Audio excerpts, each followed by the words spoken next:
Welcome back. All right, now I've been joined virtually via Skype by one of the Labour Party Edo State 2024 aspirants in the person of engineer comrade Mike Osho Oshoibuge. He is, an engineer and someone who has had a remarkable journey of personal growth and activism, as his team has said. He'll be joining us now. Good afternoon, engineer. How are you doing? Good afternoon, my brother. Thank you so much. It's good to have you. Thank you so much for having me. All right. So let's start with something very basic, like I like to do with aspirants and candidates. Why do you want to be Edo State Governor? I want to be Edo State Governor to redeem what I consider the battered esteem of our state. Edo State and its people symbolize what is supposed to be the shining example of the great Benin Empire. Inasmuch as Edo State is an integral part of Nigeria, and all the decay occurring in Nigeria can be said to be found also in Edo State, so you would not say Edo State is isolated. However, the historical strategic positioning of that state within the influence of the entire West Africa presupposes that Edo State today should not be an embodiment of decayed infrastructure, should not be an environment where poverty is being said to be as high as it is. Neither would you expect that the level of indebtedness of Edo State relative to other subnationals or other states in Nigeria should assume the alarming and disturbing level that it is. I want to be governor of Edo State because I believe very strongly that destiny, or let me put it this way, God has subjected me through various experiences in life, which I considered as proper life education and training, ready to provide a leadership that is backgrounded by integrity fundamentally. Because what is happening in Edo State now is what most people see as economic decay. But as a student of history who has a reasonable knowledge of the dynamics of society, vis-a-vis the movement of civilization and development of society, I can say very authoritatively that the social decay or economic decay that we see is predicated on social decay. And the social decay itself, along with political decay, are situated within a fundamental backgrounding moral decay, which has occurred in Edo State. At my age and level and experience, I can recall with nostalgia what our communities in Edo State look like. Not even to talk about what the Portuguese recorded about Benin City in the 14th or 15th centuries when they landed in Edo soil. They saw a beautiful city which even had up to 7-story buildings, later on destroyed by the British, and left only 2-story buildings behind. Broad streets that were 3 times the size of a 2-lane modern road, with underground channels that took away storm waters, got in from erosion, with street lights that were powered and fueled with palm oil. A beautiful city with bronze of arts and so many other beautiful things that were recorded. That same society today appears to have moved some steps forward and several steps backward. You go to Edo State, the roads are terrible. So many people in Edo State can no longer link up with their communities. And people will then ask you, what is the solution? For me, the solution cannot be doing the same thing and doing it the same way we have been doing it all these years. How have we been electing our leaders in Edo State? People tend to look at money, how much money you have acquired in life, who is your godfather, who is behind you, and all of that. As student senior president of University of Benin 1996, 97, I experienced part of Edo politics, and I was particularly angry at godfatherism, which is still in existence in Edo State politics till today. So do you have the political will to fight godfatherism? Sure. I am coming to that. And that's why I talked about the experiences I witnessed in life. By 1996, my brother, I was offered 3.6 million as student senior president, and I turned it down. Today, that gives me a full courage, a full confidence that as governor of Edo State, I don't think money, the lure of and the seduction of money will make me to be corrupt in office, because I know that corruption is a great drip pipe to the resources of Edo State. And I've always known that if we are able to combat corruption, we might be surprised that we have up to 60% of necessary amenities, of necessary funds, rather, to inject into developmental stride rapidly of that state. So I've had a unique experience in so many struggles as student senior president, which culminated in my suspension from University of Benin and arrest and detention by Abacha's government in Benin prison for 7 months. And even in prison, I carried out what you will call a coup, because I did not like the criminal culture that existed in a place that is supposed to be a correctional abode for young people and adults who found themselves in an environment like that. I proceeded to the oil and gas industry, where, given my background, my inclination was to discontinue activism in any form and concentrate in climbing the corporate ladder. Again, various incidences or events that attracted a deep feeling of compassion stirred me off that corporate ladder course. And I got involved again in Petroleum and Natural Gas Senior Staff Association of Nigeria, where I was also impregnated with the ambition, so to speak, to emerge as the national president of Pengasin. And there are so many stories, that I can tell you from that adventure, as it were. I became branch chairman of Pengasin. I became sector chairman of Pengasin, and I wanted very badly to emerge as the national president of Pengasin. Made 2 attempts. By the 3rd attempt, I was sacked from my job by a conspiracy that was even strange to speak of. Both internal comrades, so to speak, who felt threatened should I emerge as the national president of Pengasin, and the parasitic opportunities to control the petrodollar in the oil and gas industry.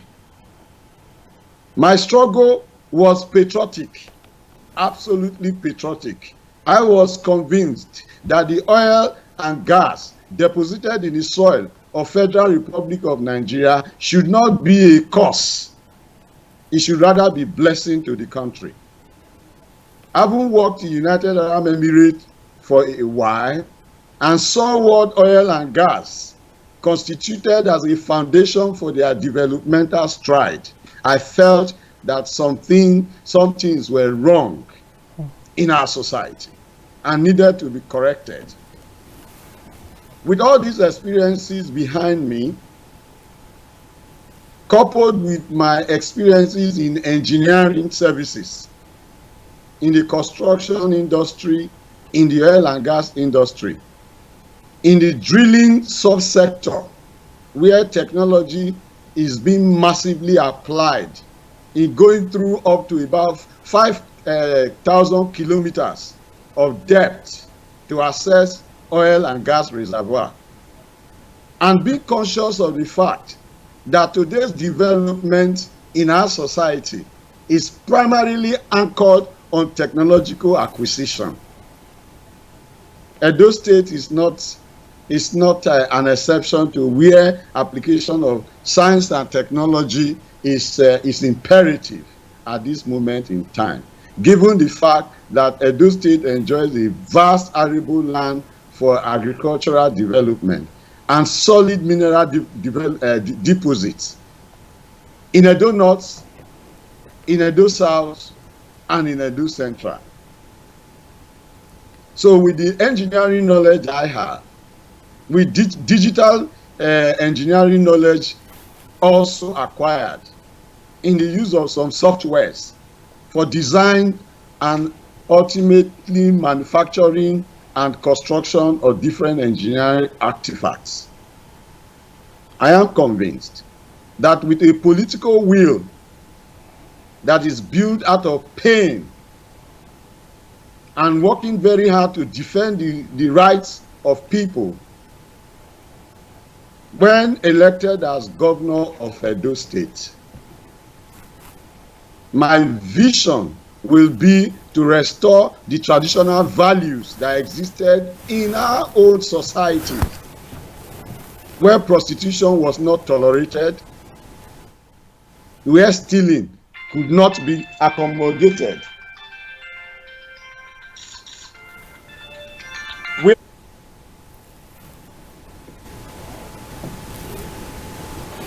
Osho, are you still there? me. Yeah, I can hear you now. Go ahead. Yes. So in our traditional society that are now being represented by the traditional institutions in our society, we live in very beautiful environments. You may call them villages, towns, and cities as they were those days.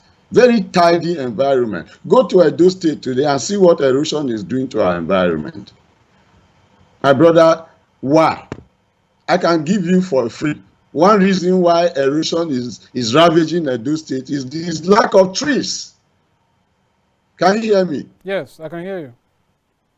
When I was growing up, you find trees everywhere. You find guava trees, you find pawpaw trees, you find mango trees all around the homes. You understand? And people took care of people planted this carpet grass, even in the villages. Young women had the responsibility of sweeping the compounds. In my village, at Elele Uzairwe in Isako West Local Government, we had cocoa, we had cottons, we had all sorts of cash crops and other crops in our community. Life was beautiful.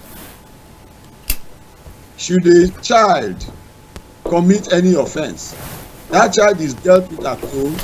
If the offense is more serious, it's brought to the chief's palace and the child is punished. Let's say a young boy commits fornication. I recall those days, if caught, he will be brought to the chief's palace and dealt with. What has happened to us in Edo State is that gradually, we started accepting moral decay. In 1999, for instance, I witnessed with my eyes how 419 brought money to hijack the politics of today. And All people right. accepted it. Engineer Yes, Osho, can you hear me? Can you hear yes, I me? can hear you. Okay, so I'm sorry to cut in there, but just so we can get your view on a host of issues, it's clear from what you said so far that you're concerned about the moral aspects and how the people of Edo State can begin to have a change in mindset and worldview. But that being said, I'd like to quickly address an issue that is pretty prevalent now in this whole Edo State matter. What are your thoughts when it comes to the issue of zoning? Is that something you consider or considered before you decided to throw your hat in the race? There's clamor for a governor from Edo Central. We have the current governor from Edo South and the one before from Edo North. Is that something you factored while making this decision? Yeah, I factored it to the extent that it should not be. And that, of course, for you to come out in a society when there appears to be a current that is building up and you say, no, this current is taking us in the wrong direction. So my conclusion is that it's absolutely wrong when you do prescription without diagnosis. What you have said now is prescription without diagnostics. People simply saw what they considered as a problem. And to be very honest, it is not a problem. Yes, how did this song come about? Who started the song? I have asked some of the advocates of this zoning, and they've not been able to give me a very reasonable answer.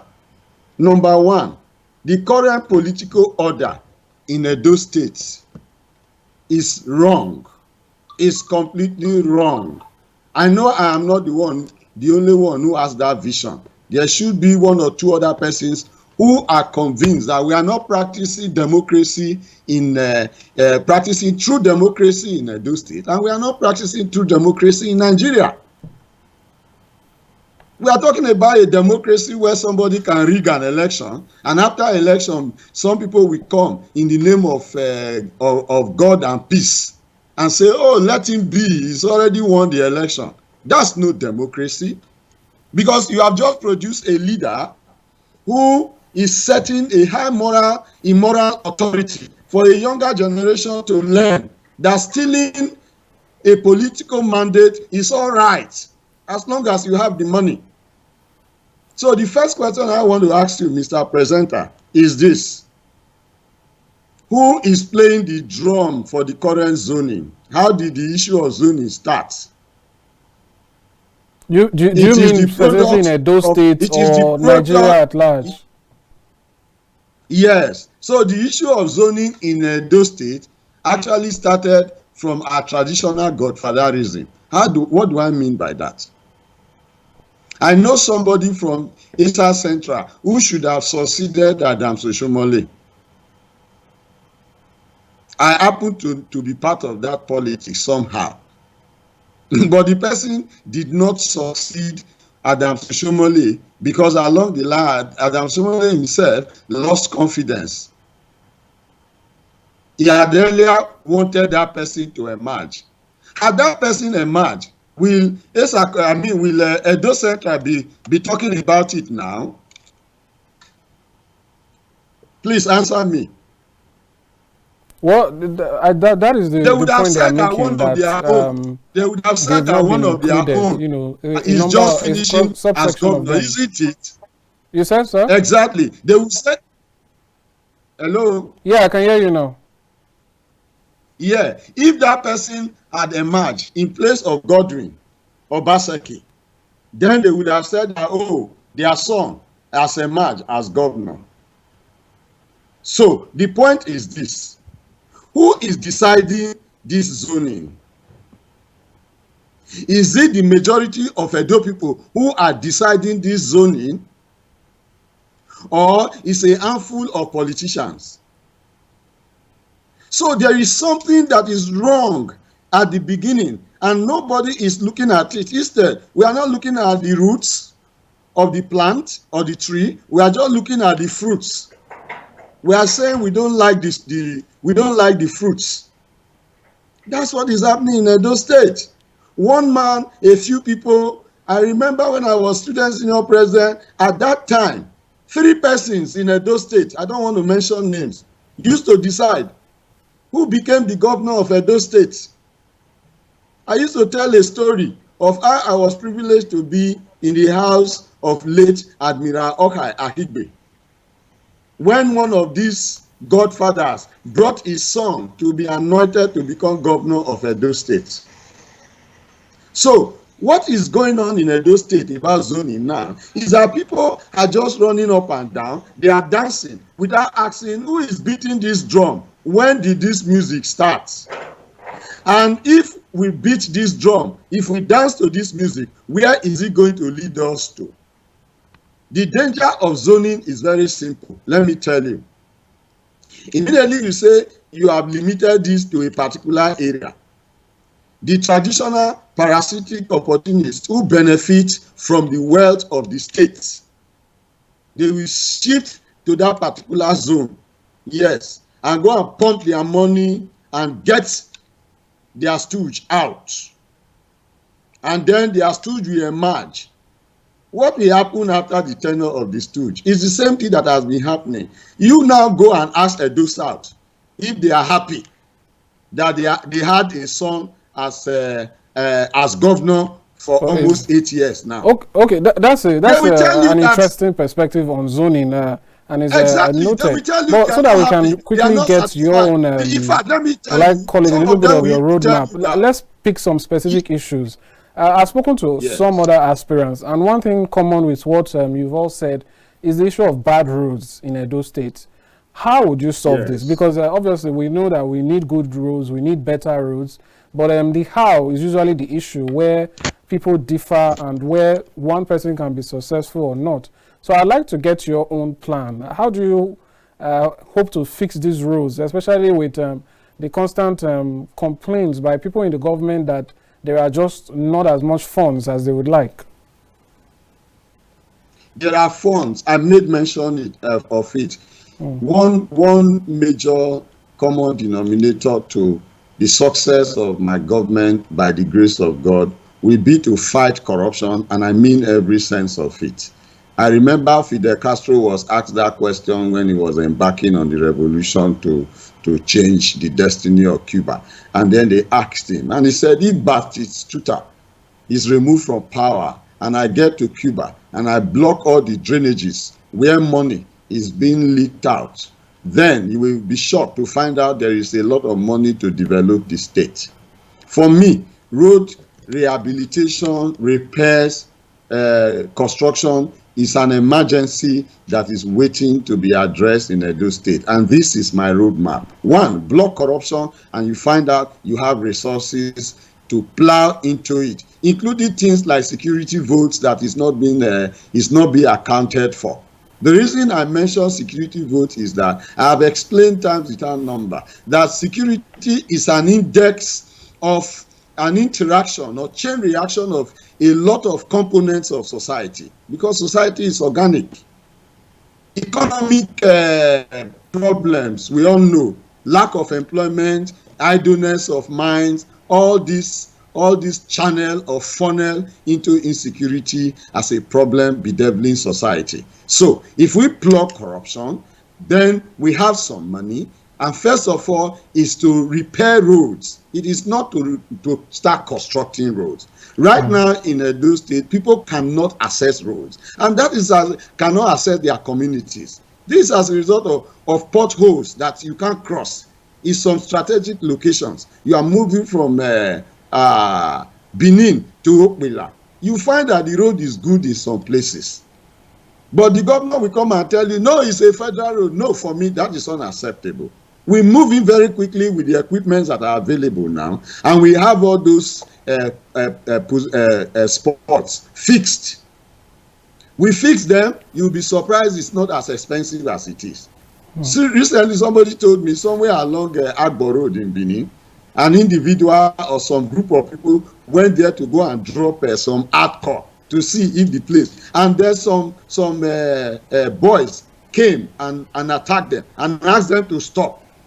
And upon investigation, the person alleged that those people were boys of the current state governor, that the governor did not want them to do anything about it. So if you look at it, if that story is true or near true, you discover that it is that those who are supposed to be addressing the problem are either complaining or they are sabotaging the efforts of even ordinary citizens or individuals trying to address these problems. So, first of all, we move into repairing of these roads. Number two, we are also going to align with federal government in the use of cement concrete roads. The reason being that, like federal government has said, to asphalt the existing road is becoming very astronomically expensive because of the unfavorable naira-dollar exchange rates. So federal government is already looking inward to see, okay, how do we get the road fixed? An alternative option, of course, an option is the use of concrete pavement roads. And I'm an engineer. And as an engineer, I tell you, I understand what it is to conceive a project, plan the project, manage the project execution, evaluate that project, and bring it to a conclusive end, and ensure that the quality is achieved as designed. And when roads are built under my watch, drainage is something that is going to be looked at critically. We design drainage into roads from the very beginning. And if we are going to be using a lot of cement, let me tell you, I have a model. That model is modular plants, modular processing plants, modular refinery, modular cement factory, modular refinery for ethanol, modular plant for production of carbon dioxide, modular plant for producing oxygen, for producing this, for producing that. Modular form. Why modular form? Because as a state, we want to master every particular technology, so that when we start doing road construction, for instance, all the equipments for road construction, we can also build them within the state, rather than just importing this equipment at very high costs, with corruption even imputed into it. So, as an engineer, we are going to domesticate the design, the construction, the fabrication of equipments for road construction, equipments and plants for the production of cements in modular forms. We have Dangote cement, we have Boa cement. They are a monopoly. That is why cement in Edo State is like 5,000 plus. We are aware of Ibeto's story in this country. With Ibeto's story, you and I know that cement today is not supposed to be selling more than 3,500. There is the politics of cement. There is even the politics of manufacturing in Nigeria. As an activist governor that I am going to become, I will courageously confront all those sabotage activities that are plaguing our economy within the Edo State. Okay, now, all right, Engineer Osho. I'm sorry, we seem to have run out of time now. But just to round up, I'd like to get your thoughts on the issue you've started with, which is on a mindset change in terms of realigning the people to the moral aspects. There's a particular issue that is said to be common in Edo State, which is the issue of human trafficking, whether by intention or not. We see people who try to take routes, illegal routes into other countries, going through the Libya routes and all of that. We even had the Oba of Benin having to wade into the matter and ensure that things get better. Is there something you would do in that regard? Like I told you, leadership by example in terms of establishing a very high moral standard in leadership will go a long way. One way of establishing that high moral standard is what I mentioned earlier on. When the people realize that you are not a corrupt governor, the people are aware. As at the time you are getting into government, you declare both asset and liability. My people, this is how much I met coming from federal government. So this is how much is coming from federal government every month. This is what we are generating as IGR. This is what we are getting from donor agencies. This is what we have collected as loans. And this is what we are spending to pay the loan back or to service the loan. We are going to have a very clear and graphic representation of where we are and where we are standing, so that as we journey along, Edo State, the people, citizens will see if there are areas where we can make collective sacrifices. Because you talked about roads. Let me tell you, if Edo people can trust me, and I now decide to concession a road, for instance, to an investor, I say, build this road, Edo people will pay you toll gates on that road. Edo people will pay only if and when they trust me, only if and when I ran that decision by them. And that is how we are going to operate. So talking about trafficking, why are people leaving the country? Why are they leaving the state? Through trafficking. They are being driven by economic ghosts. People want to survive. And prostitution is part of the trafficking. Let me tell you. Now, how did some of these people, some of the young girls, get into prostitution? You may not be aware, but let me inform you that in government, successive government, you will see government, public servants, they will carry a bus. They will go to a place like Ambrosali University and go and carry young girls.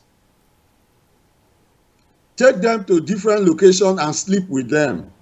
And then they drop money with those girls that they had never seen, young girls, money that they have never seen in their lives before. The day that girl is no longer being brought to government house or somewhere by a public officer to sleep with her, the next thing is, where else can I get this kind of money? Oh, if I go to Italy, I can get even more money than that. So the question is, why are people trafficking or being trafficked?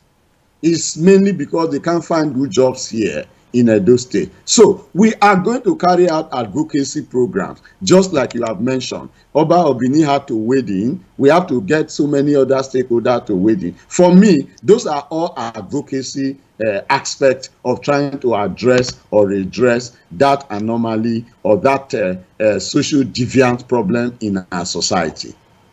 Right. Job creation